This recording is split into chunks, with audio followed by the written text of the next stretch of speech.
Welcome back दोस्तों। आज मैं आपके सामने रिसेंटली नेटफ्लिक्स प्लेटफॉर्म पर रिलीज हुई एक थ्रिलर मूवी को लेकर आया हूँ। इसका नाम है जाने जा, जिसमें करीना कपूर लीडिंग रोल पर है। तो चलिए फटाफट से मूवी की कहानी को स्टार्ट कर लेते हैं। उससे पहले लुटा दो प्यार, फॉलो इंस्टाग्राम। कहानी की शुरुआत में ही नरेन नाम के एक मैथ्स टीचर को दिखाया जाता है। दिखने में ऐसा लगता है कि बेचारा बहुत ही दुखी है, जिंदगी से परेशान होकर अपने आप को फांसी भी लगा लेता है। लेकिन तभी नरेन की आंखें खुल जाती है, मतलब बेचारे ने बुरा सपना देखा। एक्चुअली इस मूवी की कहानी कालीपंग नाम के एक स्टेट में चलती रहती है।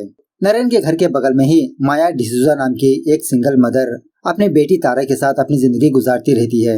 जब माया अपनी बेटी को स्कूल ड्रॉप करने के लिए जा रही होती है, हर रोज नरेन इन दोनों को ही देखते रहता है और स्पेशली माया को देखकर अपने आप में मुस्कुराते रहता है। उसके बाद नरेन भी रेडी शेडी होकर अपने स्कूल जाने लगता है।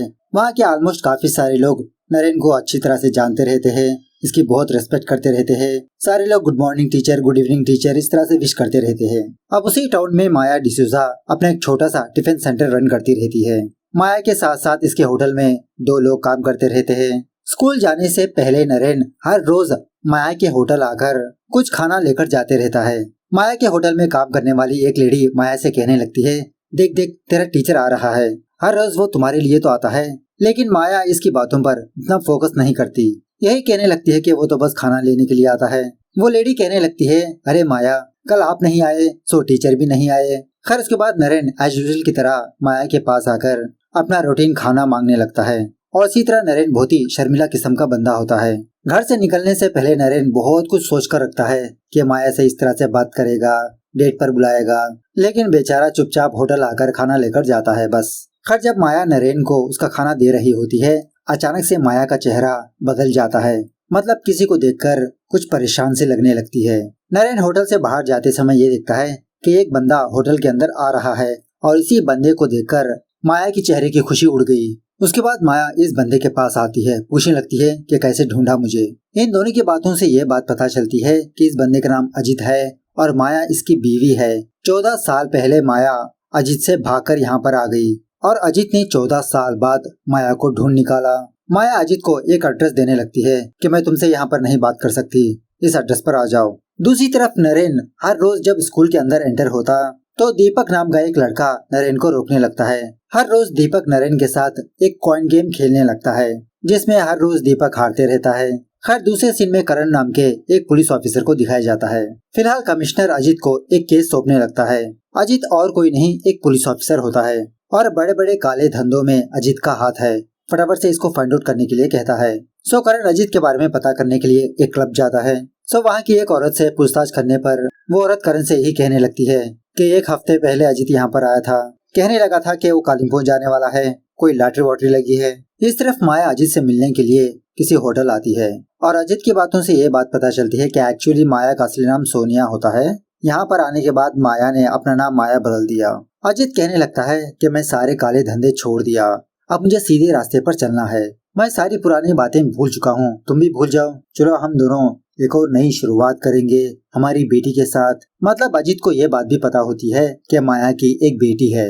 यह सुनने के बाद माया फटाफट से अपनी बेटी के स्कूल आकर अपनी बेटी को अपने घर ले जाने लगती है। खास उसके बाद जब नरेन की स्कूल खत्म होती है तो नरेन किसी जगह पर आकर कराटे की प्रैक्टिस करते रहता है। दूसरी तरफ रात होने के बाद अजित माया के घर तक पहुँच जाता है। अजित की आवाज सुनने के बाद माया अपने घर का दरवाजा ही ओपन नहीं करती, उसे यही कहने लगती है कि तुम यहाँ से चले जाओ, आखिरकार तुमको क्या चाहिए। जितना भी रिक्वेस्ट करो डांटो, अजित वहाँ से नहीं जाता। मजबूरन माया अजित को अपने घर में आने देती है। इसी बातों ही बातों में तारा जब अपने कमरे से बाहर आती है तो माया तारा को डांटने लगती है कि फटाफट से तुम अपने कमरे के अंदर जाओ। बाद में माया अजित को कुछ पैसे देते हुए कहने लगती है कि मेरे पास बस इतने ही है, अब जाओ यहाँ से, दोबारा लौट कर मत आना। अजित कहने लगता है कि हमारी बेटी तो स्टार बनेगी, पैसे बरसाएगी, जैसा 14 साल पहले तुम बरसाया करती थी। मतलब बहुत सालों पहले माया किसी क्लब में डांस किया करती थी। खैर अजित माया को धमकी देते हुए कहने लगता है कि अभी भी तुम मेरी बीवी हो, तारा मेरी बेटी है और ये मेरा घर है, मैं जब जी चाहे तब यहाँ पर आऊंगा और जो जी चाहे ले जाऊंगा। अब अजित यही चाहता है कि जिस तरह से बहुत सालों पहले माया को बेच दिया, उसी तरह से अजित अपनी बेटी को भी बेचना चाहता है, इसको भी क्लब डांसर बनाना चाहता है। इसी बातों ही बातों में तारा हीटर लेकर अजित के सर पे एक वार करती है। गुस्सा आकर अजित अपनी बेटी तारा को मारने की कोशिश करने लगता है, माया भी अजीत को रोकने की कोशिश करने लगती है। इस तरह से इन तीनों के बीच जबरदस्त हाथापाई होने लगती है। इसी हाथापाई के दौरान माया हीटर लेकर उसके वायर से अजीत का गला घोटने लगती है और मदद के तौर पर तारा अजीत के हाथ पकड़ने लगती है। इस तरह से फाइनली माँ बेटी दोनों मिलकर अजीत को मार ही देते हैं। अजीत मरने के बाद इन दोनों को कुछ भी समझ में नहीं आता। माया डिसाइड कर लेती है कि पुलिस के पास जाकर सब कुछ सच सच बता देगी, कबूल कर लेगी अजीत को इसने ही मारा। उसके बाद जब माया अपने घर से बाहर आती है तो बाहर नरेन होता है। माया की बातों से नरेन को ये बात पता चलती है कि माया थोड़ी घबराई हुई है। तो फिलहाल तो नरेन वापस अपने घर के अंदर चला जाता है। माया वापस अपने घर के अंदर आकर इस लाश के साथ क्या करना है ये सोचने लगती है। थोड़ी देर के बाद नरेन दोबारा माया का दरवाजा खटखटाने लगता है। माया दरवाजा ओपन नहीं करती। बाहर से ही नरेन माया से कहने लगता है कि चाहे तो मैं आपकी हेल्प कर सकता हूँ, आप पर शक नहीं आएगा, मैं लाश के ठिकाने लगा सकता हूँ। यह सुनने के बाद माया शॉक में रह जाती है।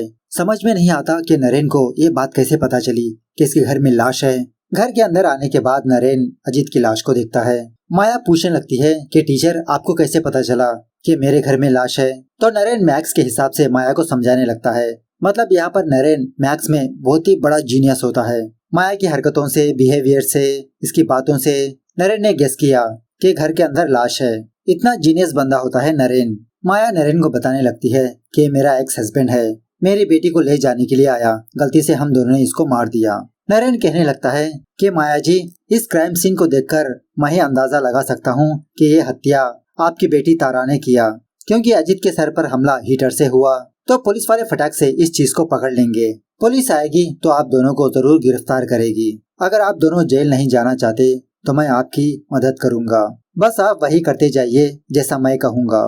पहले आप दोनों पूरे घर को अच्छे से साफ कर दीजिए, सिगरेट का टुकड़ा भी मिलना नहीं चाहिए पुलिस वालों को, बाकी सब कुछ मैं संभाल लूंगा।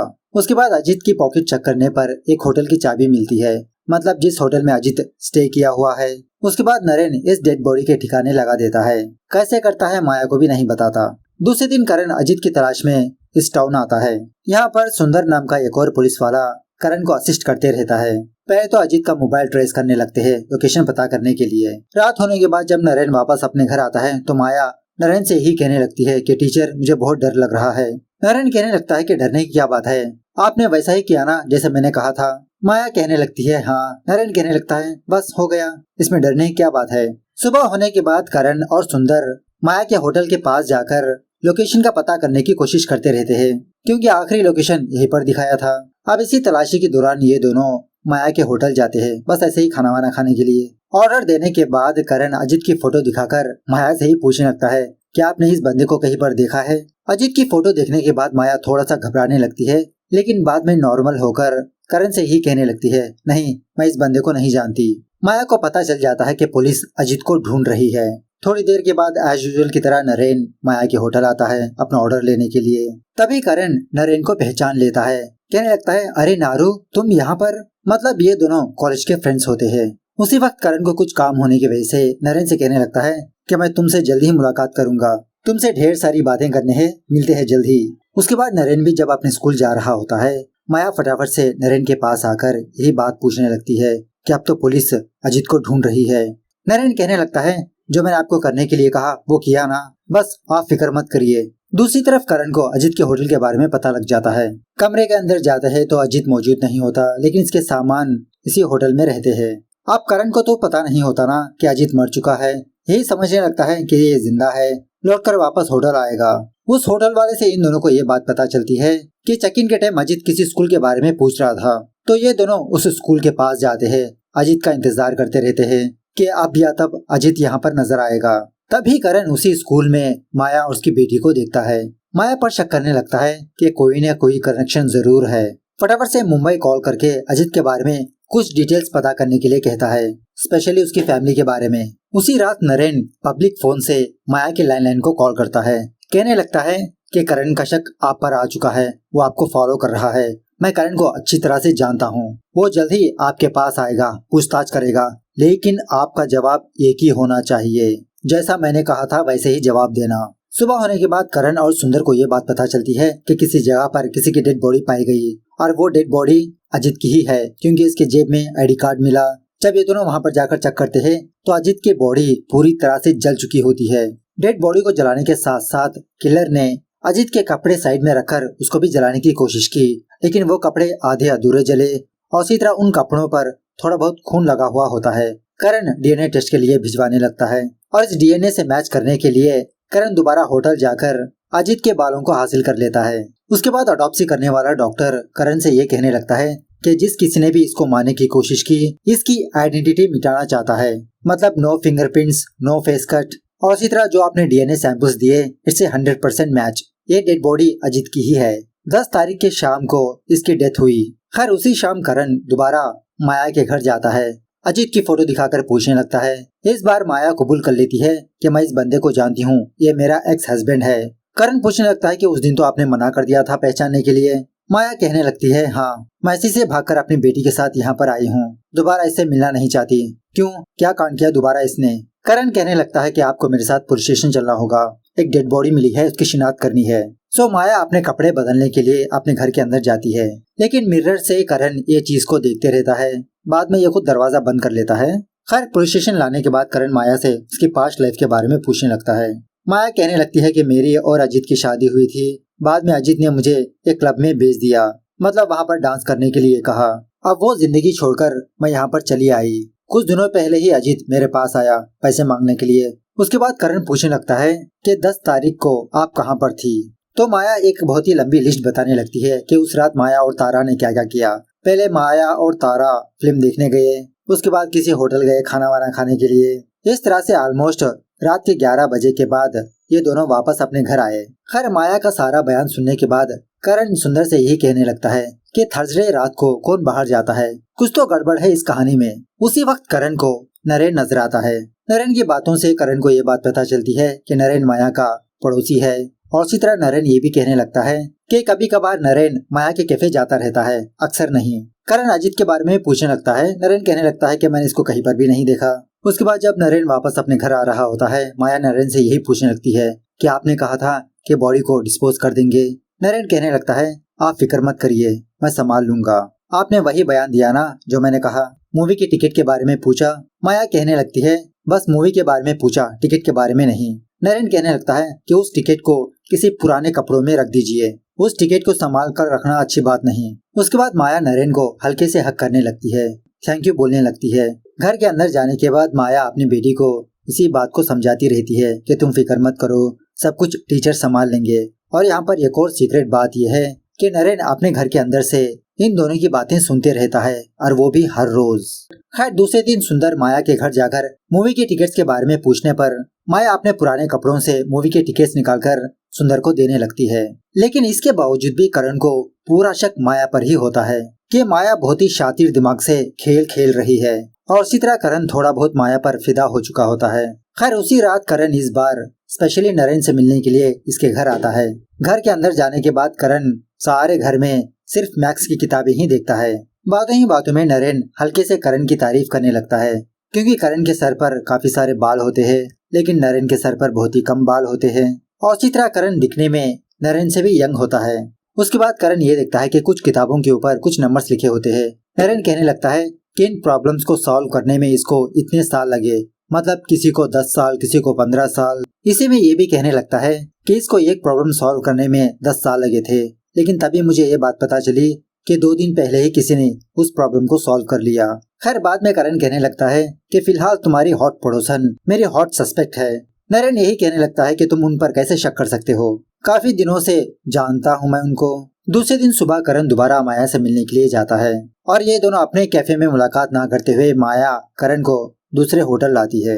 होटल में आने के बाद करण थोड़ा बहुत खाने के लिए ऑर्डर करने लगता है, लेकिन माया करण को सबक सिखाने के लिए वहाँ की नेटिव लैंग्वेज में एक स्पेशल मोमोज ऑर्डर करती है, जो बहुत ही स्पाइसी होता है। थोड़ी देर के बाद करण के मोमोज आ जाते हैं, और जब करण इन मोमोज को खाता है तो ये बहुत ही स्पाइसी होते हैं। बेचारा माया से कुछ पूछताछ ही नहीं कर पाता।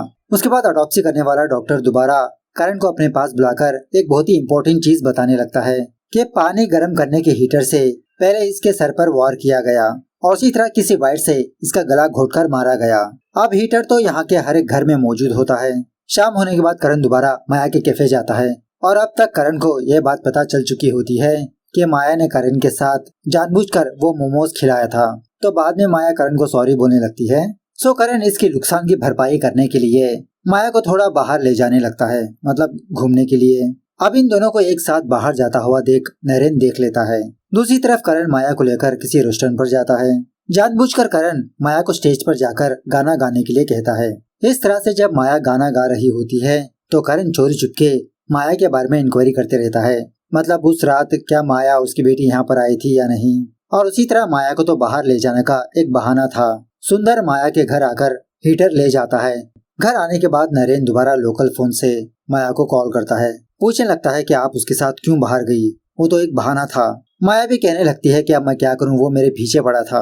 और एक्चुअल बात यह है कि नरेन इन दोनों को फॉलो करते हुए उस रेस्टोरेंट गया था। इन दोनों को एक साथ देख लिया। खैर दूसरे दिन इस हीटर को टेस्ट करने पर यह बात पता चलती है कि मर्डर इससे नहीं हुआ। अब माया के खिलाफ कुछ भी सबूत ना होने की वजह से करण सोच लेता है कि इस केस को क्लोज कर देगा, वापस मुंबई लौट जाएगा। माया के कैफे आकर यही बात बताने लगता है कि मैंने खामखा आप पर शक किया, अब मैं आपको तंग नहीं करूंगा, मैं वापस जा रहा हूँ। थोड़ी देर के बाद माया के कैफे में काम करने वाली वो लेडी करण के पास आकर नरेन के बारे में बताने लगती है। मतलब नरेन हर रोज सुबह हमारे कैफे आता है खाना लेने के लिए। यह सुनने के बाद करण को सब कुछ समझ में आ जाता है कि इस मास्टर प्लान के पीछे नरेन का हाथ जरूर है। सो उसी रात करण नरेन से मिलने के लिए उसके पास जाता है। नरेन से इनडायरेक्टली कुछ सवाल पूछने लगता है, लेकिन नरेन बहुत ही शातिर तरीके से करण को जवाब देते रहता है। इसकी पकड़ में ही नहीं आता। खैर घर वापस आने के बाद माया नरेन से यही कहने लगती है कि मेरी स्टाफ ने कहा कि आप हर रोज हमारे कैफे आते हो और वो भी सिर्फ मेरे लिए, आप मुझसे प्यार करते हैं। यह सुनने के बाद नरेन फॉर्मेलिटी के लिए यही कहने लगता है, नहीं नहीं मेरे दिल में ऐसा कुछ नहीं। और उसी तरह इसको ये भी समझ में आ जाता है कि माया के दिल में नरेन के लिए ऐसे कुछ फीलिंग्स ही नहीं। बेचारा नरेन बहुत मायूस होता है। माया से कहने लगता है कि मैं सब कुछ संभाल लूंगा, आप दोनों इस सब से दूर ही रहिए। घर में आने के बाद भी नरेन बेचारा बहुत दुखी होने लगता है, बहुत रोने लगता है कि माया के अंदर इसके लिए कुछ भी फीलिंग्स नहीं। नरेन माया को बहुत चाहता है। सो फाइनली नरेन एक बहुत बड़ा डिसीजन ले लेता है। नरेन टिप टॉप से रेडी शेडी होकर पुलिस स्टेशन जाकर करण को यह बताने लगता है कि मैंने ही अजीत को मारा, और वो भी माया के कहने पर। तुम लोगों को मेरे साथ साथ माया को भी अरेस्ट करना चाहिए। नरेन ये भी बताने लगता है कि किस तरह से इसने अजीत को मारा। पहली बार 10 तारीख को इसने अजीत को देखा और उसी तरह हर रोज माया नरेन से बात करती रहती है। माया अपने हस्बैंड से बहुत नफरत करती थी। और उसी तरह एक और शॉकिंग न्यूज भी बताने लगता है कि मैं माया का बॉडीगार्ड हूँ, उसकी रक्षा करना मेरा फर्ज है। हम दोनों का रिश्ता बाहर ना आए इसीलिए हम दोनों बगल में रहते हैं। रात होने के बाद माया इनडायरेक्टली दीवार के पास आकर मुझसे बातें किया करती थी। उसी ने मुझे कहा अजीत को मारने के लिए। एट द सेम टाइम जब पुलिस वाले माया से इसी के बारे में पूछने लगते हैं तो माया टोटली मना करने लगती है कि नरेन अजीत को क्यों मारेगा और हम दोनों का कोई रिश्ता ही नहीं। इस तरह से नरेन की सारी बातों को ठुकराने लगती है। अजीत नरेन से पूछने लगता है अब तुमने माया का नाम क्यों ले रहे हो। नरेन कहने लगता है कि उसने मुझे धोखा दिया, मतलब ऐसा बताने लगता है कि माया और करण का चक्कर चल रहा है। नरेन ऑलरेडी माया से प्यार करता है। करण कहने लगता है कि देखो नरेन, जैसा तुम सोच रहे हो वैसा बिल्कुल भी नहीं है। सो इस तरह से नरेन अपना गुनाह कबूल कर लेता है, सबूत भी दिखाने लगता है। अब माया इस केस से क्लीन होने की वजह से इसको भेज दिया जाता है। पुलिस स्टेशन से बाहर जाने से पहले माया नरेन से मिलने की विश करती है करण से। उसके बाद माया अकेले ही नरेन के पास जाकर मतलब जेल में पूछने लगती है कि आपने ऐसा क्यों किया। नरेन कहने लगता है कि एक्चुअली मुझे तो बहुत पहले मर जाना चाहिए था। 10 साल के बाद मैं जिस प्रॉब्लम को सॉल्व किया तभी मुझे ये बात पता चली कि 2 दिन पहले किसी ने उस प्रॉब्लम को सॉल्व कर लिया। मैं पहले मेरे मैथमेटिक्स से प्यार करता हूँ। ये सुनने के बाद मैं तो बहुत टूटकर बिखर गया। जब पहली बार आप मेरे घर के पास आई थी उस दिन मैं सुसाइड करने वाला था। उस दिन पहली बार आपको देखने के बाद मुझे जीने की इच्छा हुई। उस दिन आपने मेरी जान बचाई और आपको ही बचाने के लिए मैं ये सब कुछ कर रहा हूँ। उसके बाद नरेन ऐसे एक्टिंग करने लगता है कि ये माया से बहुत नफरत करता है, इसको भी जेल में डालने के लिए कहता है। उसके बाद माया घर आने के बाद अपनी बेटी से यही कहने लगती है कि टीचर ने सब कुछ संभाल लिया जैसा उन्होंने कहा था। अब हम दोनों एक दूसरे से कभी भी जुदा नहीं हो सकते। फाइनल सीन्स में और कुछ चीजें देखने को मिलती है। एक्चुअली नरेन ने अजीत की डेड बॉडी को किसी जगह पर छुपा दिया, ये बात किसी को नहीं पता। और अजीत के प्लेस में एक भिखारी को होटल में चेक इन करवा के इसको मारकर जला दिया था। मतलब वो डेड बॉडी अजीत की नहीं थी, एक भिखारी की थी। प्रेजेंट डे पर नरेन जेल में रहते हुए ही एक और प्रॉब्लम को सॉल्व करते रहता है। मतलब एक्चुअली जब नरेन को ये बात पता चली कि माया के अंदर इसके लिए कुछ भी फीलिंग्स नहीं, तो इसका जिंदा रहना भी क्या फायदा। इसीलिए नरेन माया के लिए अपनी जान को दांव पर लगा देता है। इस तरह से ये मूवी यहाँ पर दी एंड होती है। तो मूवी कैसे लगी कमेंट करके बताना जरूर। मिलते हैं अगली वीडियो में, तब तक take care, bye bye, see you soon.